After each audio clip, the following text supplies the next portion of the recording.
کہ جن میں جو انڈور یونٹس ہیں مختلف کمپنیز کے، مختلف اے سی بنانے والی کمپنیز کے، ان میں دھماکے ہوئے ہیں، اور جو تصاویر زخمیوں کی، جھلسنے والوں کی، جلنے والوں کی، مرنے والوں کی ہم تک پہنچی ہیں، آپ یقین جانیے اس کے بعد واقعتاً ہم اور ہماری ٹیم کے لوگ بھی اب ایئر کنڈیشنر سے گھبرانا شروع ہو گئے ہیں۔ تو ابتدائی طور پر R32 گیس ہے۔ ظاہر چونکہ میں تو کوئی ٹیکنیشین یا انجینئر نہیں ہوں، لیکن پچھلے ہفتے بھر میں جو ہم نے مختلف پروگرامز کیے، اس میں بہت سارے دنیا بھر سے ٹیکنیشینز نے ہم سے رابطہ کیا، دنیا بھر کے انجینئرز نے ہم سے رابطہ کیا، اور سب اس بات پر متفق ہیں کہ جو R32 گیس ہے تقریباً 2-2.5 سال پہلے پاکستان میں یہ انٹروڈیوس ہوئی ہے، اور اب مختلف کمپنیز اس کو اپنے یونٹس میں استعمال کر رہی ہیں۔ یہ R32 گیس ان جان لیوا واقعات کی، ان دھماکوں کی، ان بلاسٹ کی ذمہ دار ہے۔ R32 گیس انفلیمیبل ہے یا فلیمیبل ہے، اس حوالے سے ایک بحث چل رہی ہے۔ بہت سارے لوگوں نے ٹیلی ویژن پر بھی یہ دکھایا کہ جی وہ سلنڈر سے آگ نکال رہے ہیں اور آگے وہ لائٹر جلا کر یا ماچس کی تیلی لگا کر دکھا رہے ہیں کہ آگ نہیں لگتی۔ اسی طرح کیروسین آئل اور ڈیزل میں بھی آگ نہیں لگتی۔ اس گیس کا پرابلم یہ ہے کہ جب یہ ہوا کے ساتھ مکس ہوتی ہے اور جب یہ کمرے میں بھر جاتی ہے، چونکہ اس کی کوئی بو بھی نہیں ہے، اس کا کوئی رنگ بھی نہیں ہے، تو اندازہ ہی نہیں ہو پاتا۔ جس طرح نیچرل گیس میں تو ایک سمیل ایڈ کر دی جاتی ہے، اور آپ اور میں جانچ جاتے ہیں کہ کہیں سے نیچرل گیس یا سوئی گیس جو وہ لیک ہو رہی ہے۔ جو R32 گیس ہے، اس کی لیکیج کا پتہ بھی نہیں چلتا، نہ اس کا کوئی رنگ ہے، نہ اس کی کوئی سمیل ہے، اور جب یہ کمرے میں بھر جاتی ہے، ہوا کے ساتھ ملتی ہے، تو یہ ریئیکٹ کرتی ہے۔ تو یہ ریئیکٹ اقرار یہ ریئیکٹ اس کا ہیٹ ویو سے یا گرمی کی شدت اور حدت سے کیا معاملہ ہے؟ کیونکہ اکثر و بیشتر جب دھماکے بھی ہوتے ہیں کسی بھی گیس لیکیج کا، جب تک آگ نہ دکھائی جائے گیس میں دھماکہ یا بلاسٹ یا آگ نہیں لگے گی، تو اس کی وجہ کیا بنتی ہے؟ آپ کی تحقیق کیا بتاتی ہے؟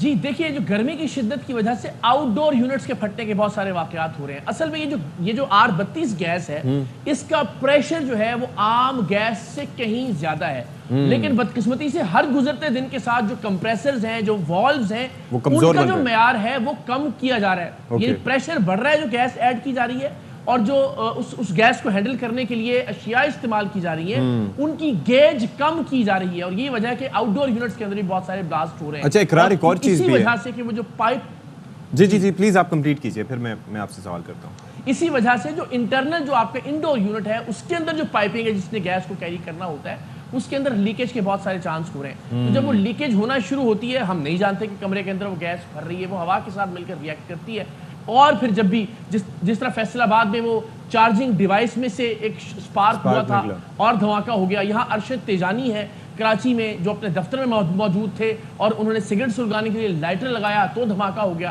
تو پھر جیسے ہی آپ کوئی سوئچ آن یا آف کرتے ہیں، جیسے ہی آپ ایسی چیز کرتے ہیں کہ جس میں کوئی سپارک کا اندیشہ ہوتا ہے، تو بلاسٹ ہو جاتا ہے۔ اچھا اقرار، مجھے اب یہ بتائیے کہ یہ جو گیس جب بنائی گئی تھی، تو ایک تو یہ ہے کہ اس کی وجہ یہ تھی انورٹرز میں موسٹلی یوز ہوتی تھی، اس سے پہلے جو ہے وہ R22 یوز ہوتی تھی، پھر R410 یوز ہوتی تھی، پھر R12 یوز ہوتی تھی، یہ پہلے کی ہیں۔ R410 تو ابھی بھی گاڑیوں میں بھی یوز ہوتی ہے، اس میں بھی یوز ہوتی ہے۔ اب پوائنٹ اس کا کیا تھا؟ پوائنٹ اس کا یہ تھا کہ گلوبل وارمنگ کاربن امپرنٹ کی وجہ سے بھی ہوتی ہے، تو اس کا کاربن امپرنٹ جو ہے وہ 3 نمبرز میں تھا۔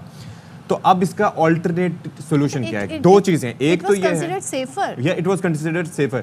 2 چیزیں، یا تو یہ ہمارے ہاں اے سی وغیرہ جو بن رہے ہیں بہت ہی زیادہ ناقص بننا شروع ہو گئے ہیں کہ ان کے اندر لیکیج کے امکانات زیادہ ہو رہے ہیں due to high pressured gas, کیونکہ اگر یہ معاملہ ہوتا تو دنیا بھر میں اس گیس کو انسیف قرار دیا جاتا۔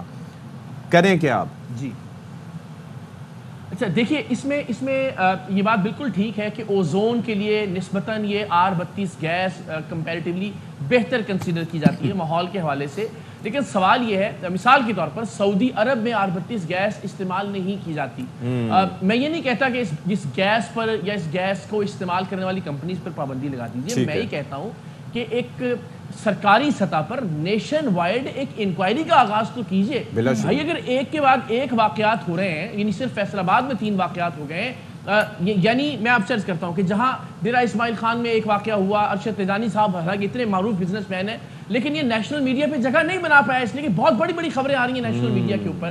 اس کا یہ مطلب نہیں ہے کہ جو جانیں جا رہی ہیں ان بلاسٹ کے اندر وہ قیمتی نہیں ہے اور حکومت کو کوئی انیشیٹو نہیں لینا۔ تو میں یہ سمجھتا ہوں کہ اس میں ایک ڈیبیٹ کا آغاز ہونا چاہیے۔ ٹیکنیکلی میں ظاہر وہ سکلز نہیں رکھتا، لیکن حکومت کی ذمہ داری ہے کہ یہ واقعات کیوں ہو رہے ہیں۔ ظاہر ہم اور آپ بھی تو اس پہ بات کر ہی رہے ہیں نا۔